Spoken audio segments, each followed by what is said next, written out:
नमस्कार। चलिए आज भारत की 5 बड़ी और जरूरी खबरों को जरा अलग नजरिए से देखते हैं।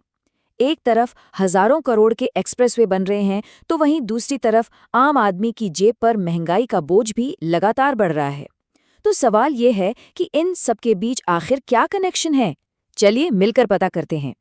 तो सोचने वाली बात यह है कि एक नया नवेला सुपर हाईवे, राजनीति में चल रही उथल-पुथल और हजारों मील दूर पश्चिम एशिया में जो तनाव बढ़ रहा है, इन सब में कॉमन क्या है? देखिए, ये सिर्फ अलग-अलग हेडलाइंस नहीं हैं। ये असल में एक ही बड़ी कहानी के अलग-अलग हिस्से हैं। एक तरफ विकास की तेज रफ्तार है, तो दूसरी तरफ राजनीतिक और आर्थिक चुनौतियां भी मुंह बाए खड़ी हैं। आइए इन डॉट्स को कनेक्ट करते हैं। तो कहानी की शुरुआत करते हैं भविष्य के भारत की एक झलक के साथ। ये एक बहुत बड़ा इंफ्रास्ट्रक्चर प्रोजेक्ट है, जिसे देश की प्रगति का एक बड़ा प्रतीक माना जा रहा है। जरा इस प्रोजेक्ट के स्केल को देखिए, 12,000 करोड़ रुपए। ये सिर्फ एक आंकड़ा नहीं है, बल्कि देश के इंफ्रास्ट्रक्चर को पूरी तरह से बदलने के एक बड़े विजन का सबूत है। और इसका असर सीधा आम लोगों की जिंदगी पर। जरा सोचिए, दिल्ली से देहरादून का सफर जो पहले 6.5 घंटे का हुआ करता था, अब वो सिमट कर सिर्फ 2.5 घंटे में पूरा हो जाएगा। मतलब समय और पैसा दोनों की जबरदस्त बचत। लेकिन रुकिए, ये सिर्फ एक तेज रफ्तार सड़क नहीं है, और यही बात इसे खास बनाती है। इससे टूरिज्म और बिजनेस को तो जबरदस्त बूस्ट मिलेगा ही, पर साथ ही इसमें एशिया का सबसे लंबा, मतलब 12 किलोमीटर का एलिवेटेड वाइल्ड लाइफ कॉरिडोर भी बनाया गया है, ताकि जंगली जानवर बिना किसी रुकावट के आ जा सकें। ये डेवलपमेंट और एनवायरनमेंट के बीच बैलेंस बनाने की एक बहुत ही शानदार कोशिश है। तो एक तरफ तो देश में ये कंक्रीट के बड़े बड़े प्रोजेक्ट्स बन रहे हैं, पर दूसरी तरफ राजनीति के बिसात पर भी कुछ बहुत बड़ी चालें चली जा रही हैं, जिनका असर आने वाले कई सालों तक देखने को मिलेगा। सबसे पहले बात बिहार की, जहां के राजनीति ने एक बार फिर से कह सकते हैं भूचाल आ गया है।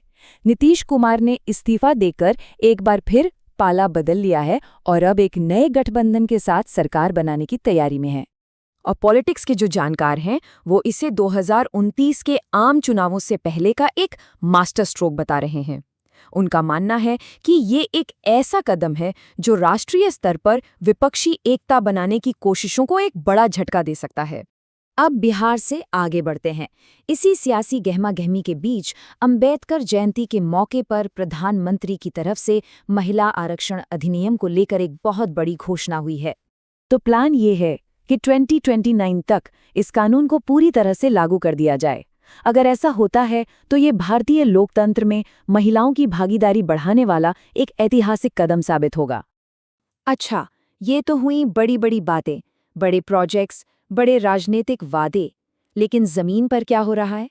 जमीनी हकीकत कभी-कभी कुछ और ही कहानी कहती है।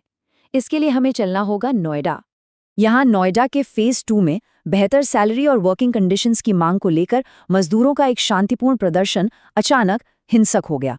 इस एक घटना ने इंडस्ट्रियल अशांति और मजदूरों के अधिकारों पर एक बहुत ही गंभीर बहस छेड़ दी है। और फिर इस मामले में एक ऐसा मोड़ आया जिसकी उम्मीद शायद किसी को नहीं थी। यूपी के श्रम मंत्री ने एक बहुत ही सनसनीखेज बयान दिया। उनका दावा है कि ये एक साजिश थी और इसमें पाकिस्तान में बैठे हैंडलर्स की भूमिका की भी जांच की जा रही है। ये एक ऐसा आरोप है जो पूरे मामले को एक बिल्कुल नया एंगल देता है। तो देश के अंदर ये सब तो चल ही रहा है, एक तरफ विकास, दूसरी तरफ तनाव। लेकिन भारत की कहानी सिर्फ यहीं तक सीमित नहीं है। दुनिया में जो कुछ भी होता है, उसका सीधा असर हमारी अर्थव्यवस्था पर पड़ता है। और यहाँ कनेक्शन समझना बहुत आसान है। देखिए, जैसे ही पश्चिम एशिया में, खासकर ईरान और इजरायल के बीच टेंशन बढ़ती है, दुनिया भर में कच्चे तेल के दाम चढ़ने लगते हैं। और इसका सीधा मतलब है कि भारत में पेट्रोल और डीजल की कीमतें बढ़ने का खतरा मंडराने लगता है। और बस यहीं आकर सारी कड़ियां एक साथ जुड़ जाती हैं। बड़े बड़े एक्सप्रेसवे, राजनीति में उठापटक, दुनिया भर में टेंशन, इन सब का असर घूम फिरकर आखिर कहाँ पड़ता है? आम आदमी की जेब पर। और ये नंबर सारी कहानी खुद कह देता है। मार्च में रिटेल इन्फ्लेशन यानी खुदरा महंगाई दर बढ़कर 3.4% पर पहुंच गई, जो वाकई एक चिंता की बात है। ये सिर्फ एक आंकड़ा नहीं है, ये पिछले 13 महीनों में महंगाई का सबसे ऊंचा लेवल है। मतलब साफ है, महंगाई का दबाव लगातार बढ़ रहा है और आम आदमी की मुश्किलें भी। तो सवाल आखिर में यहीं आकर रुकता है। एक तरफ हम भविष्य के लिए एक्सप्रेसवे और बड़े-बड़े प्रोजेक्ट्स बना रहे हैं, लेकिन क्या हम बढ़ती महंगाई और ग्लोबल टेंशन जैसे आज के आर्थिक झटकों के लिए तैयार हैं? विकास की इस तेज रफ्तार और जमीनी हकीकत के बीच संतुलन कैसे बनेगा, ये सोचना हम सबके लिए जरूरी है।